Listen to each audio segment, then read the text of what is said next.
and commend you on the work and those of your officials on the ongoing work that's ongoing. I want to take this short bit of time to maybe raise the concern of nursing homes in the Kildare and Laois area, and that have been raised with me, and points I would have made to you already as well directly, is to raise some of the concerns that there are in nursing homes. Obviously there's huge pressure there that you're aware of, that they're under. There's great work and dedication of the staff in what are very difficult times, and from speaking to nursing home owners and managers in my constituency, I know their main issues are financial support, staffing support and recognition for their staff. The COVID-19 temporary assistance payment scheme has generated some confusion because there is a short period of time, and I know everybody's working under real pressure, both your officials in putting schemes in place, the NTPF and the rest, and then the nursing homes. But I think we have to have due consideration, and I'd ask your officials to bear that in mind, the pressure that nursing homes are under in trying to manage the issues they have, as well as the forms and stuff that they have to fill out at the minute.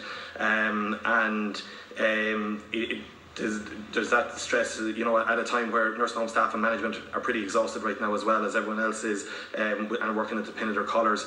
Well, the main form, which is due in today, I have had requests that for Form B and C for the NTPF to be simplified in as much as possible and to be reviewed to ensure they cover the actual costs of the crisis for nursing homes.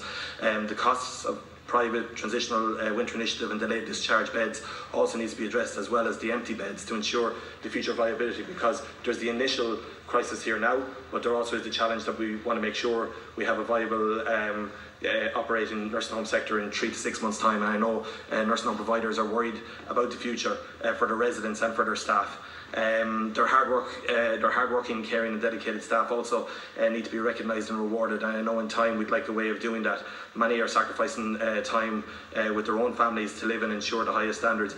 Many of these workers aren't on the highest of wages, yet the hours they're doing are pushing them into the higher tax bracket, and I know this comes into the area of finance as well, but I would be very supportive of us looking at some measures to make sure that those people who are working those big hours are actually, if there's some way that we can make sure the higher rate of tax isn't, or there's some rebate or something could be given back, just to give that due recognition there, because they really are our front line for the nursing home sector, caring for our most vulnerable loved ones in those settings.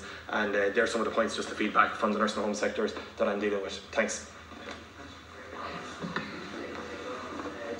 Look, I mean, the staffing is a major issue, Deputy Hayden, and I know you've raised this with me. There are 3 ways we're trying to assist nursing homes, well 4 really. 1, through the direct redeployment of HSE staff.